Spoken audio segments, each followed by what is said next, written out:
momento quiero leer con ustedes un pasaje que leí hace unas semanas atrás. Pero quiero hablarles de un tema que me preocupa. Me preocupa. ¿Estamos en esto? Así que si me querés ayudar, decirle a que está al pastor, hay algo que lo tiene preocupado. Hay algo que tiene preocupado al pastor.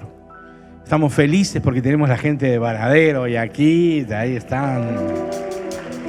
Son valientes. Amén. Hay una cosa que me preocupa y que quiero compartir con ustedes. Así que vamos a Ageo capítulo 1, cuando lo tengamos, lo compartimos, si usted quiere buscar en su Biblia. Si no, vamos a leer juntos también. Pero Ageo capítulo 1. Si lo tenemos, dice así: en el año segundo del rey Darío, en el mes sexto, en el primer día del mes, vino palabra de Jehová por medio del profeta Ageo a Zorobabel, hijo de Salatiel, gobernador de Judá, y a Josué, hijo de Josadad, sumo sacerdote, diciendo: así ha hablado Jehová de los ejércitos, diciendo: este pueblo dice, no ha llegado aún el tiempo de que la casa de Jehová sea reedificada. Entonces vino palabra de Jehová por medio del profeta Ageo, diciendo: es para vosotros tiempo, para vosotros de habitar en vuestras casas artesonadas, y esta casa está desierta. Pues así ha dicho Jehová de los ejércitos: meditad bien sobre vuestros caminos. Sembréis mucho y recogéis poco. Coméis y no os saciáis. Bebéis y no quedáis satisfechos. Os vestís y no os calentáis. Y el que trabaja a jornal recibe su jornal en saco roto. Así ha dicho Jehová de los ejércitos: meditad sobre vuestros caminos. Subid al monte y traed madera, y reedificad la casa, y pondré en ella mi voluntad, y seré glorificado, ha dicho Jehová de los ejércitos. Amén y amén. Gracias, Jesús.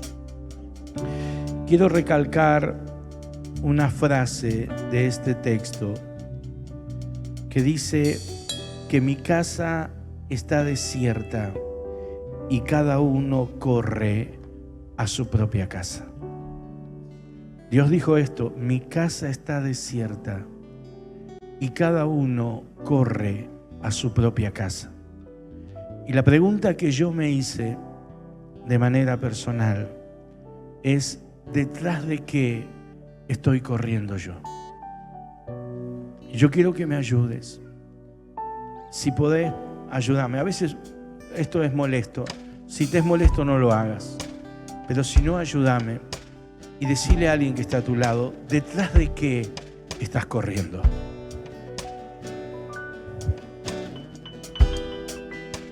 Hay una frase, y les digo que me preocupa, porque hay una frase muy común en estos tiempos: ¿cómo andás a las corridas?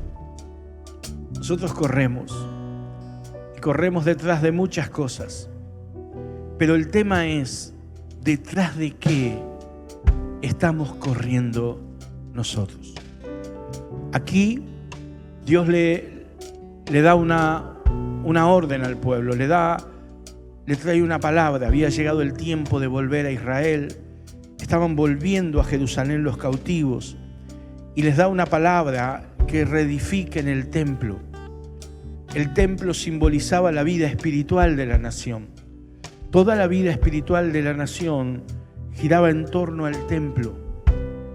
Y ellos empiezan a edificar el templo. Ellos estaban en el tiempo de Dios y tenían promesas de Dios, pero las cosas no les estaban funcionando. ¿Usted me está siguiendo? Y a mí me preocupa que yo, estando en el tiempo de Dios y teniendo promesas de Dios, las cosas no me funcionen. ¿Y qué pasó con esta gente? Esta gente, cuando vino a Jerusalén, ellos pusieron el altar y empezaron a edificar el templo, y eso fue motivo de gran gozo, de gran alegría cuando echaron los cimientos y ellos comenzaron a edificar, y Dios los empezó a bendecir a tal punto que el texto habla de casas artesonadas. Ellos empezaron a prosperar porque estaban sirviendo, estaban recuperando la vida espiritual.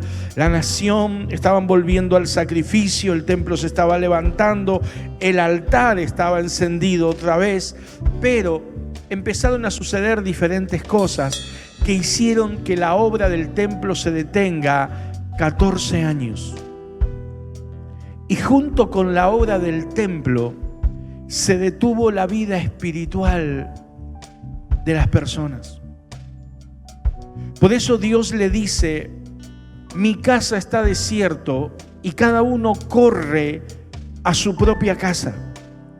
Ese correr a su propia casa, la palabra correr ahí significa o tiene que ver con esto. Cuando yo te digo detrás de qué estás corriendo o detrás de qué estamos corriendo, esto quiere decir qué es lo que más te preocupa, qué es lo que más ocupa tu vida, dónde está tu mayor esmero, qué es lo que consideras más importante, qué se lleva tu primer tiempo, cuál es, escuche esto, el curso de mi vida. Si yo sigo por este camino, ¿a dónde llego? ¿A dónde voy? Y el pueblo, Dios le tiene que hablar de esta manera, porque el pueblo empezó a descubrir errores en él. La Biblia nos habla de correr para que lo entienda. Por ejemplo, el apóstol Pablo dice: yo prosigo, yo voy detrás para alcanzar la meta, el propósito por el cual Dios me llamó. Él corría una carrera, ¿para qué?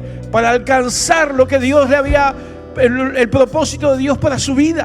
Y él corría detrás de ese propósito, se preocupaba, se esforzaba. En un momento a los corintios dice: yo someto mi cuerpo, yo me privo de cosas con tal de alcanzar aquello por lo cual él había sido alcanzado por Dios. Él corría detrás de los propósitos de Dios. Habacuc le habla a la nación de Israel, palabra de Dios, y le dice Dios a Habacuc: escribí la visión, anotala en las tablas, para que el que la lea corra detrás de ella. Lo que Dios le estaba diciendo, que mi pueblo corra al leer mi palabra, al conocer mi palabra, que corra detrás de ella. Pero hay alguien más también, Jeremías. Él dice esto, Jeremías habla y dice que correríamos al bien de Dios, al vino, al pan y al aceite. Que llegaría un día donde su pueblo correría al bien de Jehová, que iría detrás de la bendición de Dios, que la perseguiría.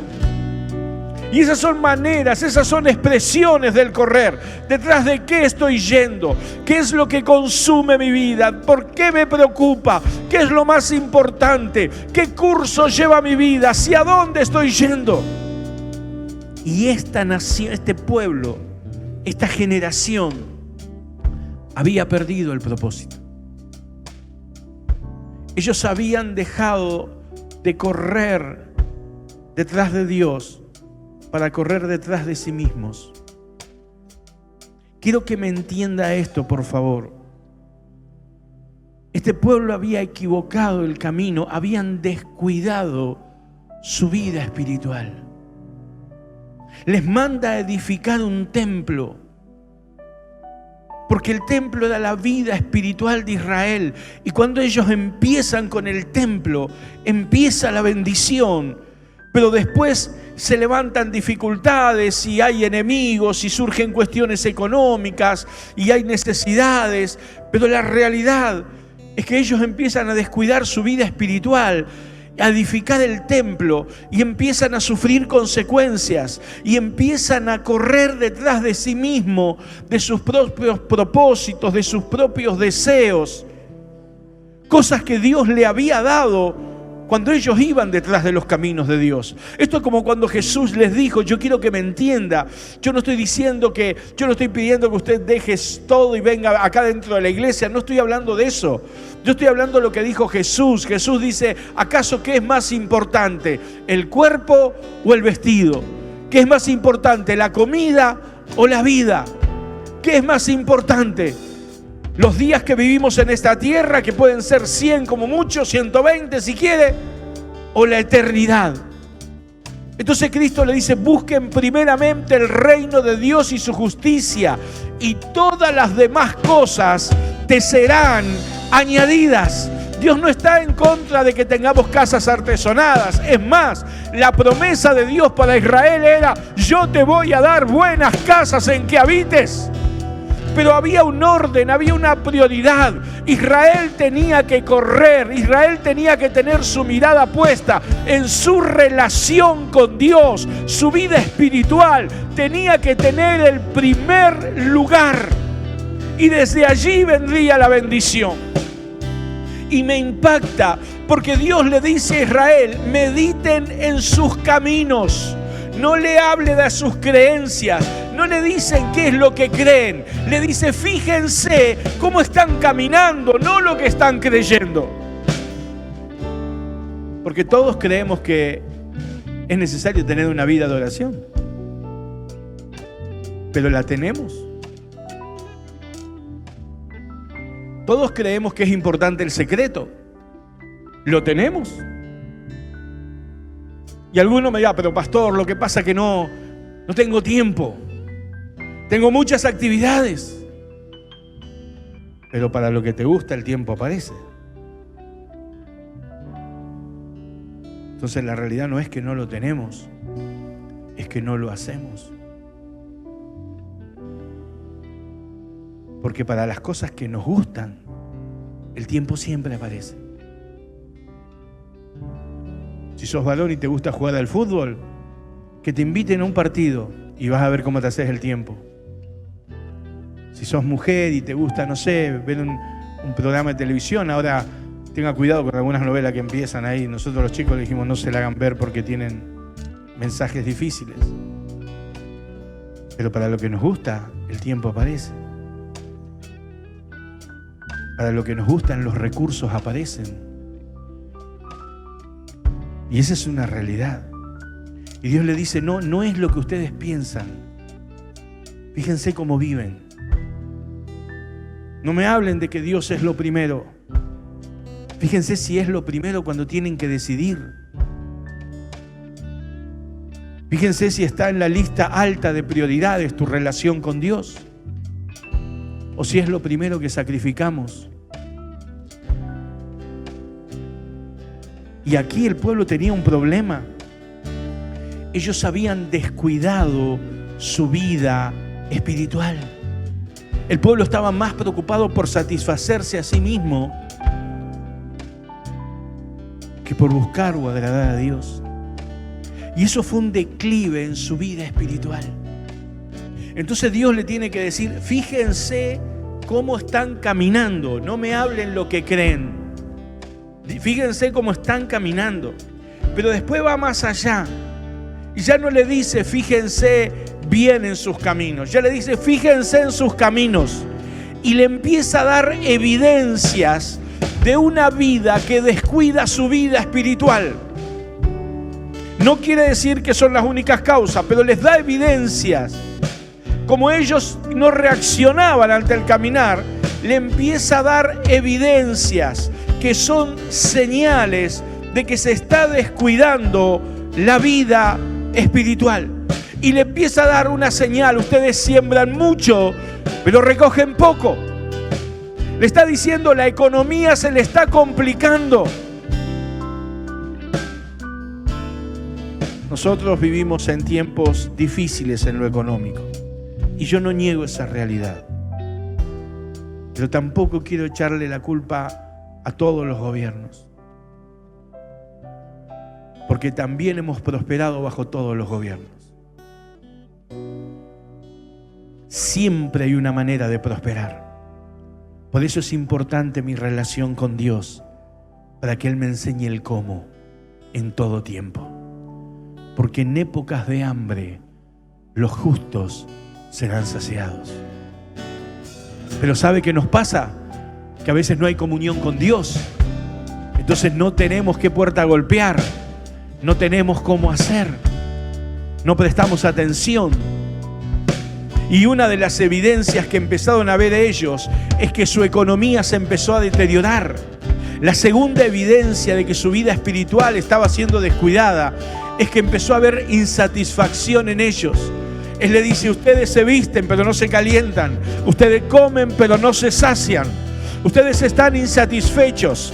Y cuando una vida necesita continuamente más de las cosas de esta tierra, y más, y empiezo a hacer esto y lo otro, y nada satisface, y tengo que agregar un poquito más. ¿Y sabes cuál es el problema? Que empiezo a buscar en las cosas de esta tierra la satisfacción que antes tenía en Dios. Y no te estoy hablando, te lo repito, porque a veces la espiritualizamos como esta gente. Esta gente, ¿sabe qué decía? No decía: el templo no hay que edificarlo, porque no podían decir eso. Entonces, ¿qué decían? No es el tiempo. No es el tiempo de edificarlo. Echaron la culpa al tiempo. Entonces yo no estoy diciendo que no podés tener cosas, que no podés disfrutar de las cosas de esta vida, porque la Biblia dice que Dios nos da todas las cosas para que las disfrutemos. Pero ¿sabes lo que pasa? Que empezamos a querer disfrutar más las cosas de esta tierra y nos vamos alejando más de la comunión con Dios. Y eso hace insatisfacción. Y una cosa te lleva a la otra, y la otra a la otra, y la otra a la otra, y estás en un avivamiento insatisfecho. Insatisfacción. Tercero, llega el momento que todo se pone mal o nada funciona bien. Esa es una consecuencia de descuidar la vida espiritual. Empiezo a tener problemas en la casa, en el trabajo, empiezo a tener problemas dentro mío, tengo problemas en el hogar, con mi esposa, con mis hijos. Parece que nada funciona bien. Todo lo que antes funcionaba bien, ahora ya no funciona más. Y lo peor es que el enemigo te presenta excusas para esto. Argumentos. Pero argumentos, vos te vas a dar cuenta cuando un argumento es del diablo, porque él te presenta un argumento para que sigas en ese estado. Y no podés prosperar si mirá cómo está el país. ¿Y qué vas a tener paz en el hogar si no ves que aquel está cruzado, se le chifló el moño, no sé, o todas esas cosas? Pero antes no pasaba. Y ahora pasa. Y empezamos a todas las áreas a ver que se complican. A esta gente, yo estoy hablando de esta gente. Y lo cuarto es netamente espiritual. Dios dice: yo llamé a la sequía sobre el trigo, sobre el mosto, sobre el vino y sobre el aceite. Eso es, no hay alimento espiritual. ¿Sabe qué significa? Que no hay crecimiento. Y cuando te hablo que no hay crecimiento, te estoy hablando que no hay cambios. No te estoy hablando que antes eras Ujier y mañana sos, no sé, qué sé yo, algo que se considere más, no sé. Te fuiste, no sé. No estoy hablando de un cambio de función. Estoy hablando de crecimiento. El crecimiento es que sigo teniendo el mismo carácter de hace tanto tiempo. El crecimiento es que sigo tratando a la gente de la misma manera. El crecimiento es que mi relación con Dios está en una meseta, no va ni para atrás ni para adelante. Se frenó el trigo, no hay crecimiento, no hay alimento espiritual, no hay vino, no hay gozo espiritual. Entonces estoy en la iglesia, pero mi vida es triste. Y en mi intimidad, en mi interior, digo: yo no soy feliz. Y no hay aceite, no hay unción. Esas cosas que yo te hablo, el crecimiento, el cambio, el gozo y la unción son producto de una vida con Dios, de una relación con Dios. Y cuando mi relación espiritual decae, estas cosas decaen. Entonces la unción no está, el gozo no está y el cambio no se ve nunca. Soy la misma persona de siempre. Si hace 20 años que sos la misma persona, hace 20 años que tu vida espiritual está en el mismo lugar. Y en el reino de Dios no existe un punto medio. O vas hacia arriba, avanzás, o vas hacia abajo, retrocedes. Y esto estaba pasando con esta gente. Esta gente estaba en esta condición. 14 años se detuvo la obra. No fue un día. 14 años, mi amigo. Se puede estar 14 años dentro de una iglesia y estar siempre en un estado medio, en un estado negativo. No disfrutar la bendición que Dios tiene. No disfrutar lo que Dios me quiere dar. Se puede estar 14 años teniendo promesa, teniendo palabra y siendo el tiempo, pero no experimentando lo que Dios nos quiere dar. Y con esto no te hablo de que tu vida tiene que ser exitosa al nivel del mundo. No te estoy diciendo eso.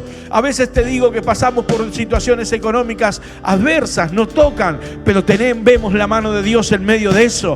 Y sentimos su gozo, su respaldo. Y aún en medio de eso podemos tener a Dios. Y anímicamente estamos bien. ¿Por qué? Porque cuando nos bajoneamos, vamos a la presencia de Dios y Él te vuelve a levantar. Pero cuando tu vida no experimenta esas cosas, cuando estás viviendo lo negativo y no hay respuestas, es porque algo está pasando en tu vida espiritual.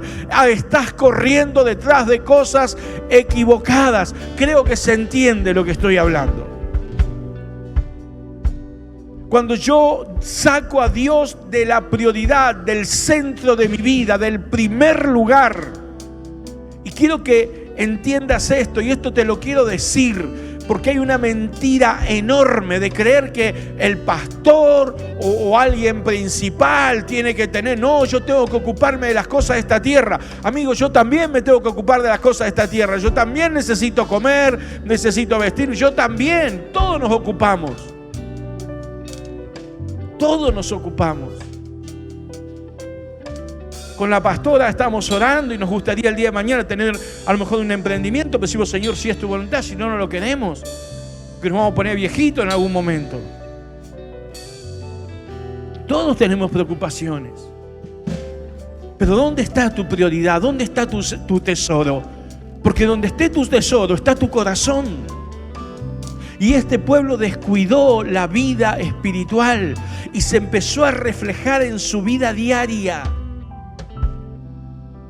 Y eso es lo que a mí me preocupa, que siendo un pueblo que estamos en el tiempo de la bendición, que tenemos promesas de bendición, empecemos a vivir vidas, perdóneme la expresión, mediocres, vidas que no avanzan, vidas que no crecen. La Biblia no nos dice que no tendremos problemas, la Biblia no nos dice que no pasaremos por prueba, pero la Biblia nos dice que la senda del justo es como la luz de la aurora, que va en aumento hasta que el día es perfecto. Nos habla de un crecimiento, nos habla de un avance.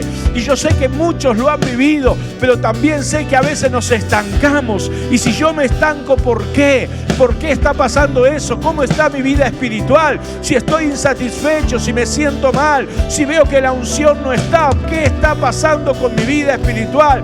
¿Detrás de qué estoy corriendo? Y Dios le dice, no se fijen en lo que creen, fíjense en cómo están viviendo, a qué le das prioridad. Yo mañana voy a hablar del devocional de la tentación. Lo tenés que escuchar. Pero yo voy a hablar de que la tentación no es solo como nosotros pensamos, con un vicio, con la fornicación, con el adulterio. A Jesús lo tentó con los reinos de esta tierra. El diablo vino y le dijo, si vos me adorás, tomá, te doy todos los reinos. ¿Qué pasaría si nos hace a nosotros eso? Viene y te dice, si vos me adorás, te doy 100 millones de dólares. Y vos decís, un ratito de adoración y pido perdón. 100 millones de dólares, dio todos los reinos. A veces hay cosas buenas que son tentaciones del diablo. Un poco más de trabajo. Pero pastor, ¿está en contra del trabajo? No, no estoy en contra del trabajo. Pero trabajá las horas que tenés que trabajar. Y trabajalas. Porque después vienen los problemas. A mí cuando me agarró el cáncer, le dije al médico, ¿y esto por qué? Y me dijo, esto por estrés. Digo, pues yo no estoy nervioso. Sí, pero ¿a qué ritmo va tu vida? ¿Y sabés qué me dijo? 8 horas todos los días, ocupate. Y después dejá.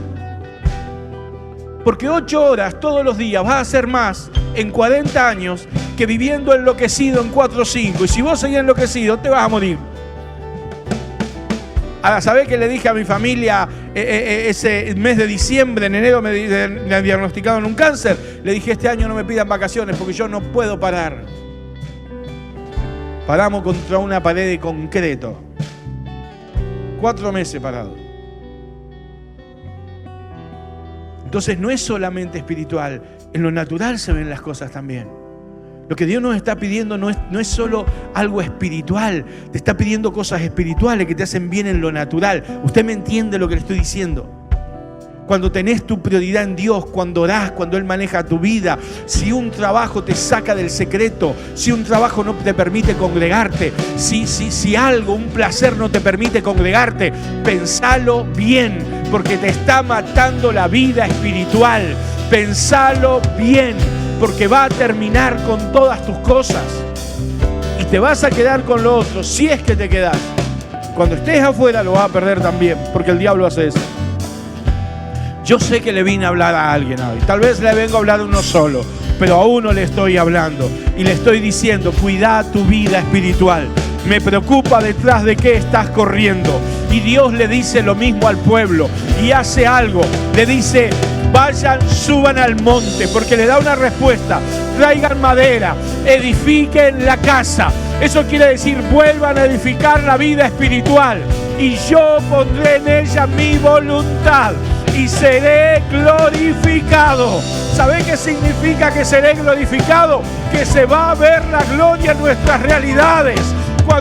Cuando Isaías fue llamado, Dios le dijo a Isaías, mi gloria llena toda la tierra, pero ¿quién irá por nosotros? ¿A quién enviaremos? Cuando murió Usías, porque Usías, guiado por Dios, hizo engrandecer la nación de Israel, creó ejércitos, extendió el territorio, abrió fuentes, fue amigo de la ganadería, de la agricultura, que fundó ciudades, hizo algo, su fama se recorrió toda la tierra y para eso Dios dice, ¿quién manifestará mi gloria? Isaías dice, envíame a mí. La gloria de Dios no es que camines por la calle con una nube arriba de la cabeza. La gloria de Dios es que la gente vea que tu hogar está bendecido, que tu economía está bendecida, que vos sos feliz. Eso es la gloria de Dios. Y Dios dice, si edifican la casa, yo pongo mi gloria sobre ellos. Ahora les pide 2 cosas. Suban al monte. ¿Sabes que subir al monte tiene que ver con nuestra relación con Dios? Los lugares altos que la Biblia nombra, que después se convirtieron en lugar de perdición, pero empezaron siendo lugares de adoración para Israel. Lugares altos, cuando alguien subía a la montaña, cuando Moisés subía a encontrarse con Dios. Entonces Dios le dice, suban al monte, traigan madera. Traer madera significa trabajen en mi obra. Y cuando te hablo de trabajar en la obra, no te estoy hablando de venir a la iglesia, que incluye, pero te hablo de trabajar en la obra de Dios en tu vida. ¿Cuál es la obra que Dios quiere hacer en tu vida? ¿Cuál es la obra que Dios quiere hacer en tu casa? La obra de Dios no se hace con buenos deseos. La obra de Dios se hace orando y trabajando. El carácter no cambia con buenos deseos, ni que por solamente ore. Cambia mordiéndome, cambia haciendo fuerza, callándome, hasta que Dios me transforma. El hogar no tiene paz porque hay un buen deseo. Tiene paz porque alguien dice, no vamos a discutir más, vamos a poner a Dios sobre este hogar, vamos a levantar un altar, vamos a orar todos los días, porque hay un trabajo. Tu economía no cambia porque hay buenos deseos, cambia porque yo trabajo ordenando mis finanzas, honrando a Dios para que las cosas cambien. Y Dios le dice, suban al monte, empiecen a orar, busquen mi presencia, ordenen sus caminos, traigan la madera, espera, trabajen y yo voy a manifestar la gloria mía en todas sus realidades. Y eso es lo que Dios va a hacer. Yo vine a decirte, iglesia, Dios te llamó para cosas grandes. Eres portador de un avivamiento. Tienes un fuego en tus manos. Pero detrás de qué estás corriendo, hay gente que está esperando por ti. Hay gente que está esperando por ti. Hay gente que espera tu llamado. Hay gente que espera lo que tú tienes. Pero detrás de qué estás corriendo. ¿Detrás de qué estás corriendo? Vienen los días, como dijo Jeremías, que correremos al bien de Jehová, al vino, al pan, al aceite. Vienen esos días. Y si tú dices, yo descuidé mi vida espiritual, pero yo quiero ser de los que suban al monte y trabajen para ver la gloria de Dios. Trabajen.